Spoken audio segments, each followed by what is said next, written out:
Friends and families all over the world, hello and welcome to my new presentation. But before we start, we need to clarify the scientific method and to distinguish between science and other fields and branches of knowledge, like philosophy and logic. Science is the empirical method of acquiring knowledge. Empirical means done by experimentation, and experimentation will lead to accumulation of knowledge, which will lead to new discoveries and maybe breakthroughs. Different than logic like psychology, which sometimes is intersecting with art, or philosophy, which is nothing but assumptions incorrect experimentally. Science uses other tools too, like observation and measurements. Science did not start from philosophy, but from art. The proof of that is that many artistic movements in the Renaissance age were followed by science, plus the lens in the Age of Enlightenment that led to the telescope and the microscope. These equipments were like extensions to our limited senses. Sometimes the logic is correct, but the result is not.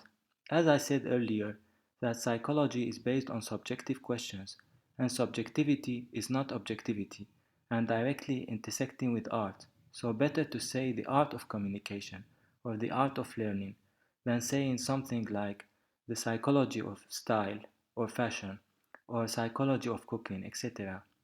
Other examples of logic correct but the result is not is philosophy, like Aristotle explaining that the heavy stone will fall before the light stone, only by logos, without bothering to try it experimentally.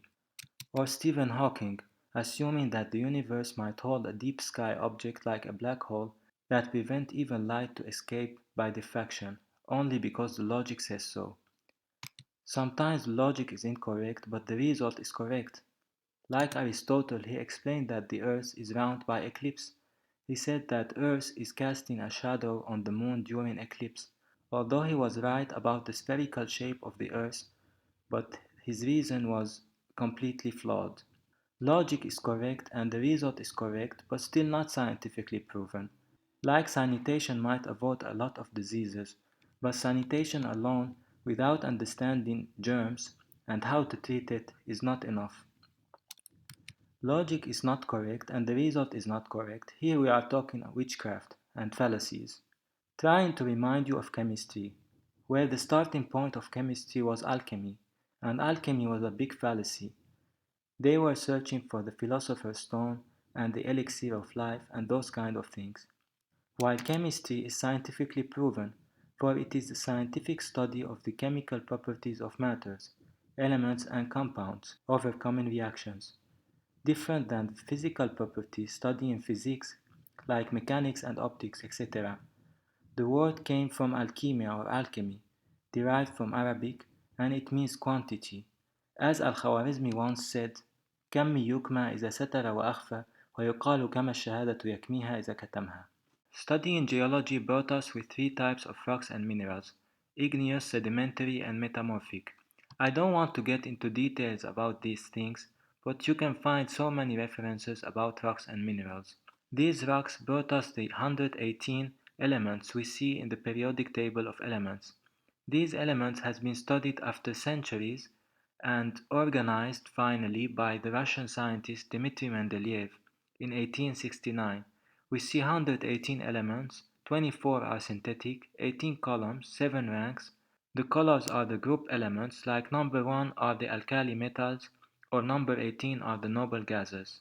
And the structure of the atom has passed around 5 stages over the course of history, since the Greek proposition of atomos, starting by John Dalton 1803, then J. J. Thomson discovered the electron using the cathode ray tube, then Ernst Rutherford discovered the nucleus by his gold foil experiment, and Niels Bohr discovered the orbitals and energy levels of the electron, and finally, in 1926 Erwin Schrödinger explained the electron clouds by his famous wave function equation. So the atom is made of electrons negatively charged, revolving around a nucleus made of neutrons and protons positively charged. Here we see what is called modern nuclear physics, the standard model of elementary particles, trying to explain the subatomic level of the atom, what constitute the nucleus. Like quarks are the subatomic particles that constitute the hadrons, the neutrons and the protons. and leptons are charged particles like electron or muon, and bosons are like photon or gluon. And finally, the one on the right is called the Higgs boson. This boson actually is supposedly the primeval atom or the cosmic egg, theorized and proposed by the Jesuit priest George Lemaître (1894–1966), after he formulated the Big Bang theory from the Hubble equation that measured the cosmic inflation. He said that there should be a starting point, or a beginning to the universe he called the Big Bang. They are studying particles, and I want to collect some of the facts about these particles. Like the electron might have a mass, radius, charge, and distance, speed, etc. according to these constants you see here on the table, collected from any scientific calculator. These are not absolute, and some are not discovered yet, like the motion of the electron is still subject to the Schrödinger's equation, which is so complex and full of inaccuracy. Other physical constants collected from CODATA, Committee on Data for Science and Technology, here, very important is number 6, which is the Planck's constant, equals to 6.62606876 times 10 to the power minus 34 joule seconds. Now the importance of magnetism. You should know first that Tesla is the SI unit of magnetism. Other units, Gauss, where 1 Tesla equals 10,000 Gauss, and Ørsted, Maxwell, Ampere per meter, and Weber, which is the unit of magnetic flux, where 1 Weber per square meter equals to 1 Tesla. The importance of magnetism can be seen everywhere. In physics, like the nature of light, which is electromagnetic, and the proof for that is the Faraday effect, the deflection of the polarized light by a magnetic field, or the magnetic induction, which causes electricity to be generated and the vice versa, or the superconductor, where any magnet can increase its magnetic intensity by freezing it and can lose its magnetic intensity by heat in what is called the Curie number. In geology, we know the magnetic field of our planet and how it can protect life on Earth. Although it is weak around 30 to 60 microtesla because the Earth's core is full of magma and fire, but still enough to deflect some of the cosmic rays projected on the planet. Like what we see here, the Aurora Borealis, Northern Lights, in Scotland, or maybe the Aurora Australis or the Southern Lights, where the magnetic field is not covering the poles of the planet, the northern and southern poles, and the layer of the atmosphere got excited and then it emitted some of the light. So this aurora problem has been solved and there is no need to formulate any conspiracy like HARP or anything like weather control. In technology we have many, like we all know about the MRI or the NMR or the magnetic lifters. In computer, there's an information that need to be clarified about memory in computer, which is actually magnetic poles, north and south.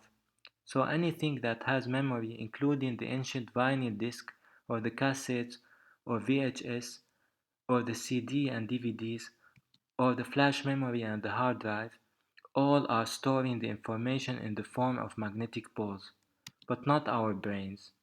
Back to the theory of particles. Magneton, which is a particle proposed in the nucleus that is responsible of the magnetic properties of the element.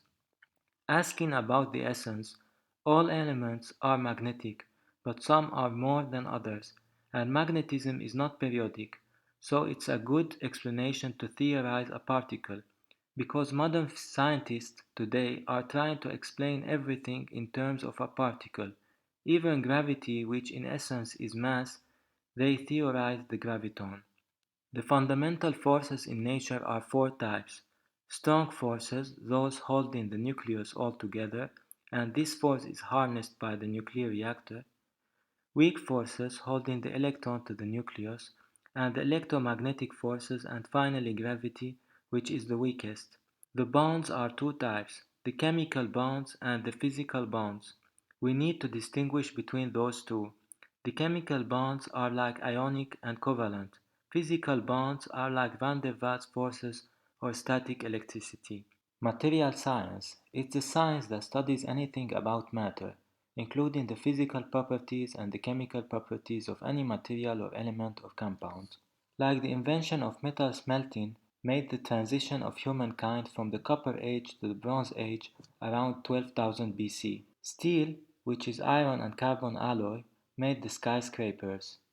And of course stainless steel, having chromium in composition. And the plastic polymers, or the hydrocarbon polymers, everywhere in our everyday life. And graphene, which is an allotrope of carbon like graphite and diamond. And nitinol, a newer alloy of nickel and titanium. Let's study the properties of the simplest molecule, which is water or H2O.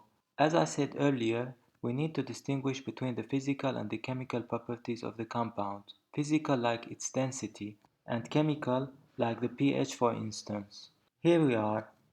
Density is around 1 kilogram per liter. The heat capacity, which is not like the thermal conductivity, heat capacity is 4.18 joule per gram Kelvin. And the thermal conductivity, what I think is more important, is 0.598 watt per meter Kelvin. Electric conductivity and magnetic susceptibility are known, although water could be electrically conductive if it was mineral water. Boiling point is around 100 degrees and freezing point is -1 and the triple point is 0 where the molecule is taking all its physical forms, gas, liquid and solid. And the phase diagram on the right is a diagram we can chart for any molecule related to two referents, the x-axis for temperature and the y-axis for pressure. And by changing these conditions, we change the state of the matter between gas, liquid and solid. The refractive index, which is not 1 because water is refractive, polarity is none unlike other molecules like glucose do have this property, viscosity is 8.9 times 10 to the power minus 4 Pascal second and can be measured by the Stokes law, surface tension, which is high in water, that's why some insects like water striders can stand on water. The molecular structure, water is H2O with geometry shown here on the picture. Hardness, plasticity, elasticity are not important in water. Others, like studying the properties of oxygen or the properties of helium or hydrogen or nitrogen or carbon dioxide or methane or nitrogen dioxide or ammonia, etc. And of course, by charting and studying the phase diagram, we can have any molecule in any state of matter, like helium in the form of liquid, or nitrogen in the form of solid. And we know that the fusion of those gases can make new molecules, like oxygen and hydrogen can make water, and nitrogen and oxygen can make nitrogen dioxide.